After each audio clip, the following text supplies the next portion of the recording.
नमस्कार दोस्तों, स्वागत है आपका स्टडी फॉर सिविल सर्विसेज में। वीडियो को पूरा देखिए। कोई भी आपका फीडबैक है, कोई सजेशन है, तुरंत वीडियो में कमेंट करके जरूर बताइए। अच्छा लगे तो वीडियो लाइक जरूर कर लीजिए और ऐसे वीडियो लगातार फ्री में पाने के लिए चैनल को तुरंत सब्सक्राइब कर लीजिए और बेल आइकन को जरूर टैप कर लीजिए ताकि आगे भी सारे वीडियो आपको मिलते रहे। यूट्यूब में फॉलो करते हैं तो प्लीज ये वाला फ्री टेलीग्राम चैनल जरूर ज्वाइन कर लीजिएगा। सारे नोटिफिकेशन, सारे अपडेट यहीं पे आते हैं, ध्यान रखिएगा। स्टडी फॉर सिविल सर्विसेज का कोई भी पेड ग्रुप अगर आपको ज्वाइन करना है तो सिर्फ 85648056060609797523864455 यही नंबर है हमारे, सिर्फ जहां पे कॉल या व्हाट्सएप कर सकते हैं।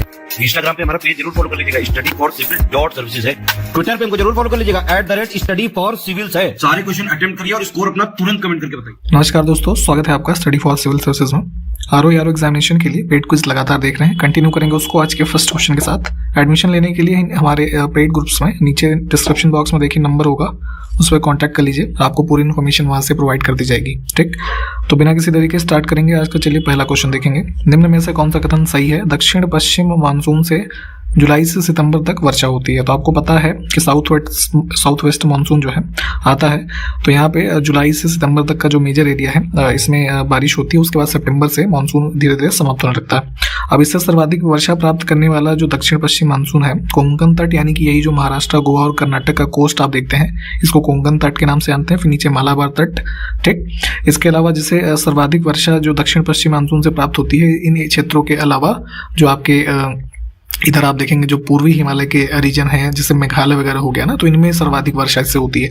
तो ये कथन भी हमारा ठीक है। इसमें चूंकि वर्षा को हम सेंटीमीटर में मापते हैं, तो यहाँ 200 सेंटीमीटर से अधिक की बारिश होती है, तो दोनों कथन ठीक है। तो 80 विकल्प को चुनेंगे। इसको यहाँ इंग्लिश में भी देख लीजिए। देखिए, वर्षा के संबंध में ही क्वेश्चन और है, पूछा जा रहा है कि इसमें से गलत कथन कौन सा है। तो ये गलत है या सही है, क्या क्वेश्चन में पूछा जा रहा है, बड़े ध्यान से देखा करिए। आप लोग के क्वेश्चन हमेशा इससे गलत होते हैं। आप OMR में गलत लगा देंगे, नंबर मिलना रहेगा तो कट जाएगा। ठीक है, तो ध्यान दीजिए, याद करिए इस चीज को। भारत में 40 सेंटीमीटर से नीचे की वर्षा जो है थार मरुस्थल, यानी कि राजस्थान में जो थार मरुस्थल आप देखते हैं, इसमें होती है। तो बिल्कुल ये कथन हमारा ठीक है। ठीक, और भारत में 200 सेंटीमीटर से अधिक की वर्षा सिक्किम, अरुणाचल प्रदेश, असम, ये जो राज्य हैं पूर्वी हिमालय वाले अभी हमने देखे थे। ठीक है, तो इन जगह जाहिर सी बात है, जो ब्रह्मपुत्र वैली का ये रीजन है, यहाँ पे बारिश ज्यादा होती है। तो दोनों कथन हमारे ठीक है, इसमें गलत कुछ भी नहीं है। नन जो ये न तो एक और न ही दो, इसको चुनेंगे। ठीक है, none of the above, neither one nor two. अब इसमें कौन सा कथन सही है? ठीक, तो भारत में ओवरऑल देखें तो औसत वार्षिक वर्षा जो है वो लगभग 118 सेंटीमीटर मानी जाती है। तो ये आंकड़ा है, बिल्कुल ठीक है, इसको ऐसे याद रखिएगा। हालांकि इसमें कुछ रीजनल वेरिएशन आते हैं, बट स्टिल 118 सेंटीमीटर एवरेज माना जाता है। ठीक, दूसरा स्टेटमेंट है 100 सेंटीमीटर से कम वर्षा वाला राज्य मिजोरम है। तो ये स्टेटमेंट गलत है, क्योंकि अभी हम पहले प्रश्न से देखते आ रहे हैं कि जो भी इधर जैसे जो नॉर्थ ईस्ट के स्टेट्स हैं वो 100 सेंटीमीटर से अधिक की वर्षा वाले 100 से 200 के अराउंड वाले में आते हैं। ठीक, तो सिर्फ एक करेक्ट होगा। आगे देखिए कौन सा कथन सही नहीं है। इसमें दो स्टेटमेंट फिर से है। गुजरात का दक्षिणी भाग मध्यम वर्षा वाला क्षेत्र है। ठीक, तो भारत में जैसे देखेंगे हम कैटेगरीज में बारिश वाले एरिया को पढ़ते हैं, जैसे सबसे अधिक वर्षा वाले क्षेत्र, फिर मध्यम वर्षा वाले, फिर न्यूनतम वर्षा वाले क्षेत्र, है ना। तो मध्यम में क्या होता है कि जैसे बारिश की जो मात्रा मापी जाती है वो 100 से 200 सेंटीमीटर के बीच। ठीक, और अधिक वर्षा वाले में जहाँ 200 से ज्यादा है ना, वो वाले क्षेत्र देखते हैं। न्यून वर्षा वाले में 50 से 100 सेंटीमीटर के बीच, और एकदम से अल्प वर्षा वाले जो क्षेत्र हैं वो 50 सेंटीमीटर से भी कम। ठीक है, तो गुजरात का जो वेस्टर्न रीजन है ना, साउदर्न रीजन, वो बिल्कुल ठीक है, मॉडरेट रेनफॉल में आएगा। वेस्टर्न उत्तर प्रदेश जो है, पश्चिमी उत्तर प्रदेश, ये भी जो है न्यून वर्षा में आता है, क्योंकि यहाँ पे देखेंगे लगभग 50 से 100 के आसपास सेंटीमीटर्स में बारिश होती है। मथुरा वगैरह के रीजन जैसे काफी ड्राई होते हैं। तो दोनों सही हैं, तो इसमें गलत कुछ भी नहीं होगा। अगला है आम्र वर्षा, यानी कि मैंगो रेन जो है, किसका संबंध जो है किस राज्य से है। तो जैसे मानसून आने के पहले एक तरीके से फुहार के टाइप में, है ना, वर्षा होती है, जो आम की फसल उस टाइम चूंकि लगी होती है तो उसके लिए लाभदायक होती है। तो एसोसिएटेड होती है इस प्रकार की रेन जो है केरला से। ठीक, केरला या फिर कर्नाटक का राज्य जो है। अब ग्रीष्म ऋतु में भारत के अलग अलग स्थानों पे आप देखते ही हैं कि तूफान वगैरह काफी आते हैं, तो इनको अलग अलग नाम से जाना जाता है। तो जैसे ये 3 नाम जो यहाँ पे लिखे हैं ये इसी कैटेगरी में ही मान के चलते हैं। तो असम में पूछा जा रहा है इसको क्या कहा जाता है, तो यहाँ पे बारदोली छीड़ा कहते हैं। सी विकल्प जो है इसको चुनेंगे। उत्तर प्रदेश में ऐसे स्थानीय तूफान को किस नाम से जानते हैं, चलाइए हमको कमेंट के माध्यम से बताइए। आगे देखिए, भारत में सबसे कम वर्षा वाला स्थान इसमें से कौन सा है? तो सबसे लोवेस्ट रेनफॉल वाला एरिया जो माना जाता है वो जम्मू कश्मीर में है, लेह। ठीक, मतलब ये तो अब लद्दाख में खैर आ गया यूनियन टेरिटरी बनने के बाद से, तो इसको भी ध्यान रखिएगा। यहाँ पे अगर हम सेंटीमीटर में बात करें तो लगभग ऐसे 9.2 सेंटीमीटर के आसपास जो है बारिश एवरेज जो है रिकॉर्ड की जाती है। वहीं अगर सबसे ज़्यादा बारिश की बात करें तो ये मेघालय में होती है, मौसिनराम में। ठीक, इसका जो सेंटीमीटर्स में है ये लगभग 1148 सेंटीमीटर्स है। ठीक, इसको ध्यान रखिएगा। भारत में नहीं, मतलब वर्ल्ड में सबसे ज़्यादा बारिश वाला स्थान इसको माना जाता है।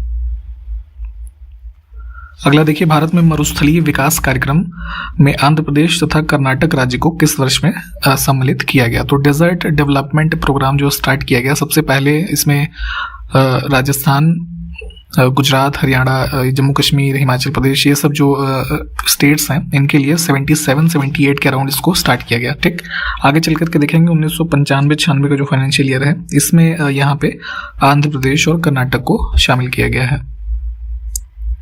अगला देखिए, कौन सा कथन इसमें से गलत है? ठीक, तो प्रकाश के अपवर्तनांक यानी कि जैसे रिफ्रैक्शन ऑफ लाइट का कॉन्सेप्ट आप जो पढ़ते हैं उसके संबंध में क्वेश्चन दे रखे हैं। अपवर्तन के बारे में थोड़ी सी बात करते हैं पहले, क्या होता है।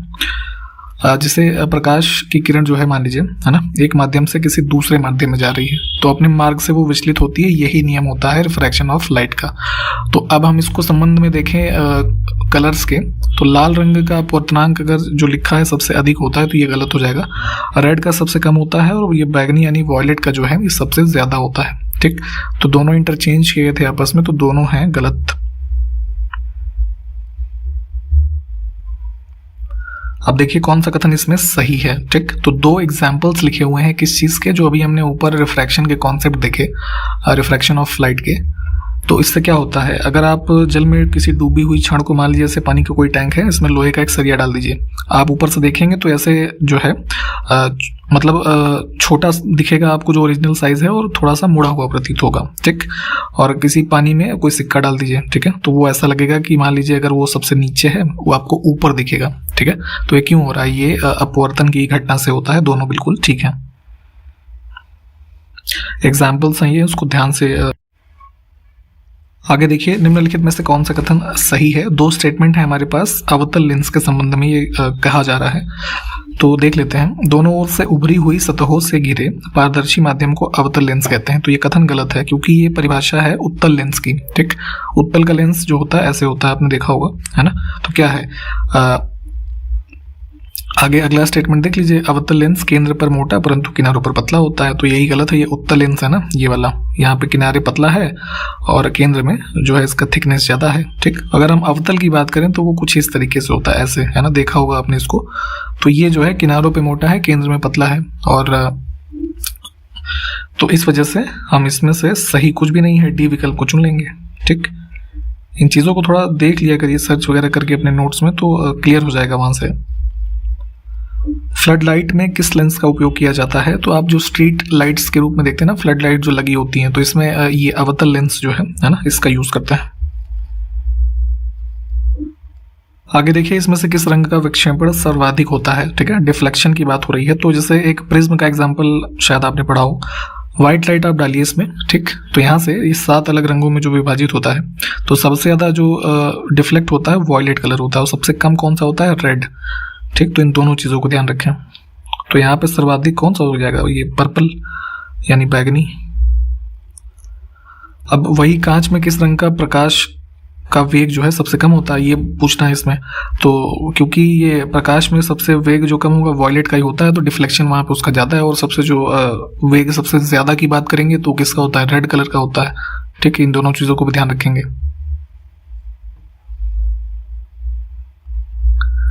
अब इसमें देखिए गलत कथन कौन सा है, तो बैगनी रंग का तरंग दैर्ध्य सबसे कम होता है और आवृत्ति सर्वाधिक होती है, तो उसी का उल्टा लाल रंग का होता है। टर्मिनल कलर्स जो इंद्रधनुष के होते हैं उसके रेफरेंस में इन चीज़ों के बारे में ये डिटेल्स पढ़ी जाती हैं। इसको जो लाइट का इफेक्ट आप पढ़ेंगे ना फिजिक्स में, वहाँ पे इसको डिटेल में देख लीजिएगा।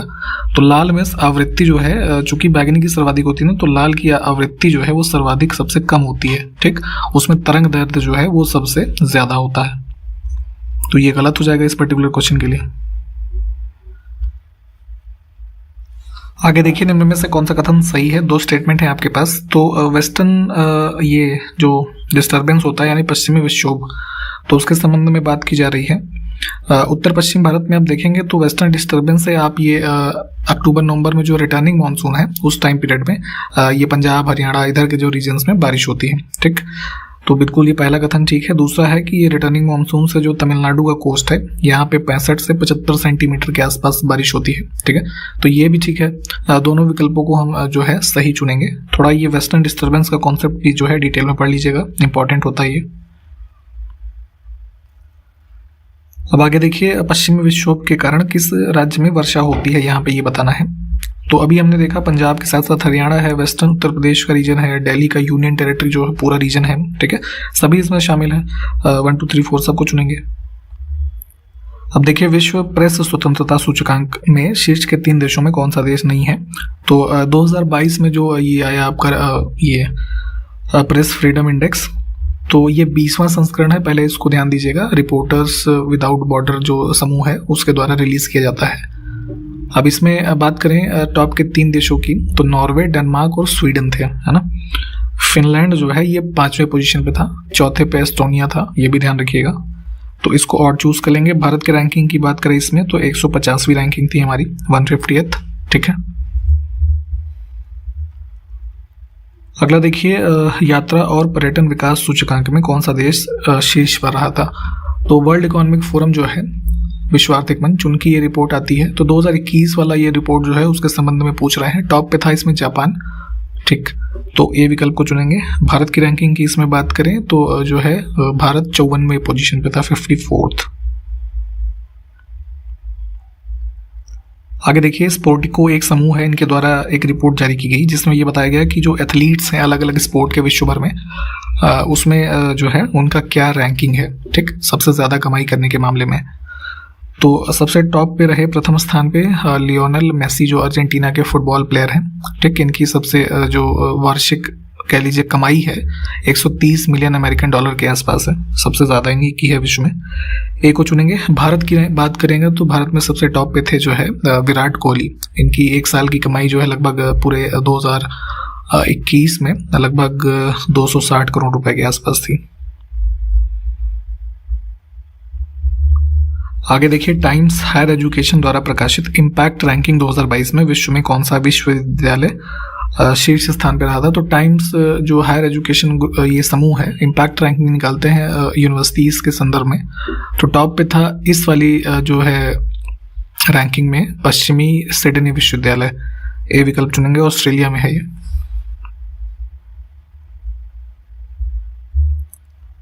आगे देखिए, एक समूह है सीरियम। ठीक है, तो इनके द्वारा ऑन टाइम प्रदर्शन के लिए अंतर्राष्ट्रीय हवाई अड्डों की सूची एक जारी की गई। तो उसमें टॉप के जो 10 हैं एयरपोर्ट्स, उसमें भारत का कौन सा एकमात्र हवाई अड्डा शामिल है। तो ध्यान दीजिएगा, इसमें सबसे टॉप पे जो ऑन टाइम फ्लाइट्स मतलब आना जाना ये सब चीज़ें ऑन टाइम है, उसके संबंध में सबसे पहला था मियामी एयरपोर्ट।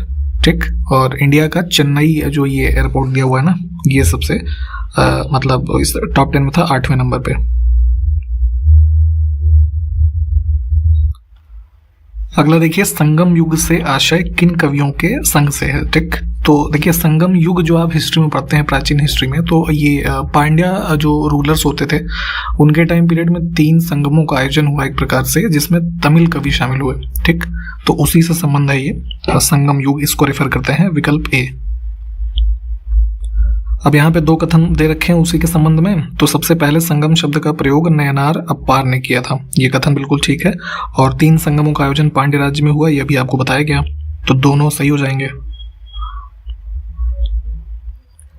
अब है कि अशोक के किस शिलालेख में तमिल देश के राज्यों का उल्लेख मिलता है। तो अशोक के शिलालेख जो आप ये मेजर वाले पढ़ते हैं ना, तो उसमें जो दूसरा नंबर का शिलालेख है उससे इन्फॉर्मेशन मिलती है। इसके अलावा जैसे हाथी गुम्फा अभिलेख पढ़ते हैं खारवेल का, उसमें भी तमिल राज्यों के जो ये उस समय के डिटेल्स हैं इनकी इन्फॉर्मेशन मिलती है। तो विकल्प हम बी को चुनेंगे इसमें। अब देखिए, प्रथम संगम साहित्य के अध्यक्ष कौन थे ये बताना है। तो 3 आयोजित हुए, ये हमने देखा अभी। तो पहला जो है आयोजित हुआ था थेन मदुरै करके आयोजन स्थल था, अगस्त की अध्यक्षता में, विकल्प ए को चुनेंगे। ठीक, ये करेक्ट हो जाएगा। दूसरा जो था वो इसमें कपटापुरम करके जगह थी, वहां पे हुआ था, अगस्त के शिष्य थे तोलकाप्पियार, है ना, उनकी अध्यक्षता में। और तीसरा जो हुआ वो मदुरई में हुआ, नक्कीरार जो है उसमें अध्यक्ष थे, ठीक, ये वाले। और इसमें जो और रचनाएं हैं या इसके संबंध में जो व्याकरण, तमिल व्याकरण वगैरह की डिटेल है, ये सब इन संगम साहित्य की इन्फॉर्मेशन जहाँ पे भी आपको मिले उसमें से पढ़ लीजिएगा। आगे देखिए, निम्न में से किस यूनानी लेखक ने पश्चिम तथा दक्षिण भारत के बीच वाणिज्यिक जो व्यापार थे उस समय के, तो उनके संपर्क जो रहे उनका उल्लेख किया है अपने आगे चल करके लेखों में। तो मेगास्थनीज, स्ट्रैबो, प्लिनी, टॉलेमी, ये जो नाम आप देख रहे हैं यहाँ पे, तो इन्होंने अपने अपने जो बाद के डिटेल्स दिए। तो इसमें जो इनके ट्रेड रिलेशंस रहे, ठीक है, वेस्टर्न जो है देशों के साथ, साउथ इंडिया के, उसके बारे में उल्लेख किया है। तो डी विकल्प को चुनेंगे। नाम इन चारों को ध्यान से देख लीजिएगा। अब है कि तमिल देश के सबसे प्राचीन एवं सर्वप्रमुख देवता कौन थे। तो ये सब देखिए हम फैक्ट जो है एंशिएंट हिस्ट्री के हिसाब से पढ़ते हुए आ रहे हैं, क्वेश्चन जो देख रहे हैं। तो यहाँ पे सबसे जो प्राचीन और मुख्य रूप से देव माने जाते थे, इनका नाम है मुरुगन, विकल्प ए।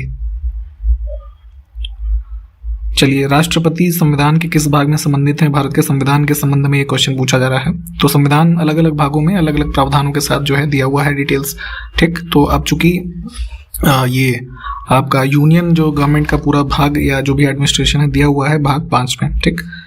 इसको चुनेंगे बी विकल्प। इसमें अनुच्छेद आप जो है 52 से लेकर के 151 तक टोटल पढ़ते हैं, जिसमें स्टार्ट होता है प्रेसिडेंट के बारे में डिटेल आर्टिकल 52 से, ठीक। आगे देखें कि राष्ट्रपति जो भारत के होते हैं उनके संबंध में कौन सा कथन सही नहीं है, ठीक। तो सिटीजन होने चाहिए, ऑब्वियस सी बात है। जो है विदेशी कोई नहीं हो सकता इलेक्शन कॉन्टेस्ट करने के लिए, भारत का राष्ट्रपति होने के लिए। 35 वर्ष की मिनिमम उनकी आयु होनी चाहिए। किसी भी ऑफिस ऑफ प्रॉफिट यानी लाभ के पद पे ना हो, किसी भी जो गवर्नमेंट प्राधिकरण है, कह लीजिए पब्लिक अथॉरिटीज हैं उसमें। और विकल्प सी गलत इसलिए हो जाएगा कि वो लोकसभा के मेंबर चुने जाने के लिए योग्यता धारण करते हो। तो जो किसी लोकसभा के मेंबर निर्वाचित होने के लिए कंडीशंस हैं वो फुलफिल ऑलरेडी होनी चाहिए, तो आप कंडीशन सेटिस्फाई करेंगे राष्ट्रपति चुने जाने के लिए, ठीक है। संसद शब्द यहाँ पे गलत है, ध्यान दीजिएगा। लोकसभा स्पेशली इसमें जो है वर्ड यूज होता है। आगे पूछना है कि राष्ट्रपति के निर्वाचन में कौन भाग नहीं लेता है, ठीक। तो चूंकि इनडायरेक्ट इलेक्शन होता है भारत में राष्ट्रपति का, जिसमें जनता मुख्य रूप से भाग नहीं लेती, उसमें भाग लेते हैं संसद के जो निर्वाचित सदस्य होते हैं, राज्य विधानसभाओं के निर्वाचित सदस्य। निर्वाचित यानी कि इलेक्टेड वर्ड ध्यान रखिएगा, ठीक है। नॉमिनेटेड लोग जो होते हैं वो भाग नहीं लेते। तो लोकसभा और राज्यसभा के इलेक्टेड मेंबर्स, लेजिस्लेटिव असेंबलीज जितनी है स्टेट में, उन सबके इलेक्टेड मेंबर्स।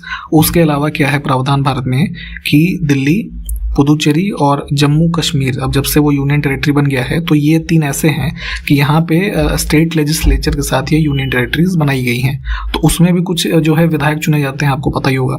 तो अब यहाँ पे दिल्ली वाले जो सी विकल्प लिखे हैं ये तो ठीक है। पुडुचेरी के जो नॉमिनेटेड मेंबर्स हैं असेंबली के, वो भाग नहीं लेंगे, ठीक है। वहाँ के जो निर्वाचित होंगे वो भाग लेते हैं। इसके अलावा अभी तो खैर जम्मू कश्मीर में इलेक्शन हुए नहीं है स्टेट असेंबली में, जब हो जाएंगे आगे तो अगले जो राष्ट्रपति के इलेक्शन होंगे उसमें ये लोग भाग लेंगे। तो इसको हम ऑर्डर के रूप में चूज करेंगे, डी विकल्प को। आगे देखें कि निम्न में से कौन संघ की कार्यपालिका में शामिल होते हैं, यानी कि यूनियन एग्जीक्यूटिव की बात हो रही है। तो अब यहाँ पे देखिए राष्ट्रपति के नाम से सारे काम होते हैं, आपको पता ही है, पर एक्सरसाइज को कौन करते हैं? प्रधानमंत्री, ठीक है, या काउंसिल ऑफ मिनिस्टर जो है कलेक्टिव रूप से। तो राष्ट्रपति, उपराष्ट्रपति, महान्यायवादी यानी कि जो हमारे ये होते हैं ना आर्टिकल 76 में अटॉर्नी जनरल, ये, और प्रधानमंत्री। राज्यपाल तो चूंकि स्टेट के होगा ना, तो ये यूनियन एग्जीक्यूटिव में कहाँ से आए? तो 1 2 3 4 जो है डी विकल्प को चुनिए। संविधान के किस अनुच्छेद के अनुसार राष्ट्रपति के चुनाव में राज्य विधानमंडल के उच्च सदन यानी कि जो लेजिस्लेटिव काउंसिल्स हमारे 6 अलग अलग राज्यों में है उनके सदस्य भाग नहीं लेते? तो अभी हमने देखा कि जो इलेक्टोरल कॉलेज होता है प्रेसिडेंट के इलेक्शन का, उसकी डिटेल्स दे रखी है आर्टिकल 54 में। तो उसी में बताया गया है कि जो इलेक्टेड मेंबर्स हैं पार्लियामेंट के और ये स्टेट असेंबलीज के, है ना, वो भाग लेते हैं। तो 54 ही हो जाएगा इसमें, ठीक, इसको चुनेंगे। अब राष्ट्रपति से संबंधित कुछ अनुच्छेद हैं, उसमें क्या प्रावधान है उसके संबंध में सुमेलित युग्म देखिए कौन सा नहीं है। तो सुमेलित नहीं वाला देख लेते हैं। राष्ट्रपति द्वारा जो शपथ ग्रहण का प्रावधान है, जो चीफ जस्टिस ऑफ इंडिया के द्वारा दिलवाई जाती है, अनुच्छेद 60 में ये प्रावधान है। 59 गलत हो जाएगा। 59 में क्या है कि जो प्रेसिडेंट का ऑफिस है ना, उसकी क्या कंडीशंस होंगी उनकी डिटेल्स इसमें दी रखी है उसमें 59 में। बाकी की ये सब ठीक है, इसको देख लीजिए। अब फिर से देखिए वही अनुच्छेद और प्रावधान और कौन सा सही सुमेलित नहीं है राष्ट्रपति के संबंध में। तो चारों पहले विकल्प देख लीजिए। अभी आपको बताया कि condition of the office of president कहाँ पे है, 59 में, 57 में क्या दे रखा है, जो अगर कोई मान लीजिए एक बार इलेक्ट हो चुका है प्रेसिडेंट और दोबारा री इलेक्शन की क्या कंडीशंस हैं वो दिया हुआ है 57 में। किस अनुच्छेद में महान्यायवादी यानी अटॉर्नी जनरल ऑफ इंडिया के बारे में प्रावधान किया गया है? तो अभी आपको ये ऊपर एग्जीक्यूटिव वाले क्वेश्चन में बताया गया, आर्टिकल 76। आगे देखें, शारदा बैराज परियोजना किस शहर में स्थित है? अभी ऊपर ही हमने शायद लास्ट वीडियो में देखा था इस क्वेश्चन को। ये लखीमपुर खीरी से संबंधित है, शारदा नदी से। अब आगे देखिए, इसमें कौन सा युग्म सुमेलित नहीं है? फिर से कुछ हमारे पास बैराज बांध दे रखे हैं और किस जिले में स्थित है ना, उनकी स्थिति है। तो गलत हो जाएगा, ये सपरार बांध झांसी में है, बिजनौर में नहीं है। अब देखिए फिर से कौन सा सुमेलित नहीं है, बैराज और स्थल। तो नरौरा जो है ये उसमें है ना, बुलंदशहर में, गंगा नदी से संबंधित है। उत्तर प्रदेश के जो संस्थान है ये काफ़ी इंपॉर्टेंट है, आपसे हर बार पूछे जाते हैं, तो इनकी स्थापना का कम से कम वर्ष आपको पता होना चाहिए। ठीक है, ये लिस्ट आप जरूर रेफर कीजिए। उसी संबंध में उत्तर प्रदेश राज्य सूचना आयोग का गठन किस तिथि को हुआ? तो ये है 2005 में किया गया था। RTI एक्ट जब आया था ना, उसी के आसपास 14 सितंबर जो दिया हुआ डेट, ये करेक्ट हो जाएगा। आगे देखिए, उत्तर प्रदेश मानवाधिकार आयोग का गठन 7 अक्टूबर 2002 में, तो ये डेट इंपॉर्टेंट है। उत्तर प्रदेश का संस्थान ये मानवाधिकार वाला 7 अक्टूबर 2002 को मतलब गठित हुआ। तो मानव अधिकार अधिनियम 1993 चूंकि पास हुआ था, तो उसके तहत जो नेशनल हमारा कमीशन है वो गठित हुआ था। तो उसी एक्ट की सेक्शन जो ये 21 है, उसके तहत हमने उत्तर प्रदेश वाले को गठित किया है। तो सी विकल्प को चुन लेंगे। आगे देखिए, उत्तर प्रदेश में सर्वप्रथम है 1973 में किन 3 जिलों में ऑपरेशन फ्लड जो है ये दुग्ध उत्पादन से संबंधित था, है ना, मिल्क प्रोडक्शन से। तो इसका फेज 1 जो है इसको शुरू किया गया था। तो ये 3 जिले थे, वाराणसी, मेरठ और बलिया। विकल्प ए को चुनेंगे, बी विकल्प जो है ये ठीक है। नेशनल लेवल पे ऑपरेशन फ्लड जो है, वर्गीज कुरियन का नाम आप जानते होंगे, जो इसके प्रणेता रहे, तो ये भी ध्यान रखिएगा। ठीक, आगे देखिए, उत्तर प्रदेश राज्य पिछड़ा वर्ग आयोग जो है इसका गठन किस वर्ष में हुआ? तो नेशनल लेवल पे जो अभी रिसेंट में अमेंडमेंट हुआ, नेशनल बैकवर्ड क्लासेस कमीशन जिसके द्वारा बनाया गया, तो उसी तरीके से राज्य के स्तर पे उत्तर प्रदेश में ये पहले ही बनाया गया था 1993 में। ठीक, आगे है, इसमें से कौन सी परियोजना झांसी में स्थित नहीं है? ठीक, तो कुछ नदियों से संबंधित ये जो बैराज बांध ये सब है, तो इसमें अहरौरा जो है ये आपका वाराणसी में है, ये गलत हो जाएगा भाई, ये झांसी में नहीं है। आगे देखिए, निम्न में से भारत के किस राष्ट्रपति को दार्शनिक राजा या दार्शनिक शासक के रूप में जाना जाता है? तो फिलोसफर के रूप में जो है माना जाता था, फिलोसफर किंग या फिलोसफर रूलर कह लीजिए, डॉक्टर सर्वपल्ली राधाकृष्णन को।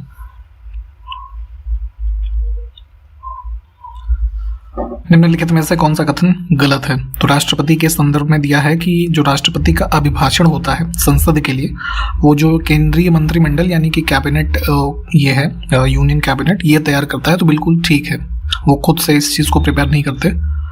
और दूसरा है कि संसद के जो भी मतलब इंस्ट्रूमेंट्स हैं कह लीजिए, ठीक है, उनको मैसेज भेजना अनुच्छेद 86 के अंतर्गत राष्ट्रपति का अधिकार है। तो ये भी कथन हमारा बिल्कुल ठीक है, गलत इसमें कुछ नहीं है। इन डिटेल्स में जो हमारे यूनियन वाला जो पार्ट है उसके जो भी प्रावधान है डिटेल में आपको ये पता होने चाहिए, इसको प्लीज़ पढ़िएगा। हम यहाँ पे इसको भी इंग्लिश में देख लीजिए। और इस वीडियो में यहीं तक रखेंगे, सारे क्वेश्चंस बता दिए गए हैं आपको। ये वाले जो पूछे गए होंगे उसको कमेंट करके बताएं, हम आपसे अगले वीडियो में मिलते हैं। तब तक के लिए नमस्कार, जय हिंद।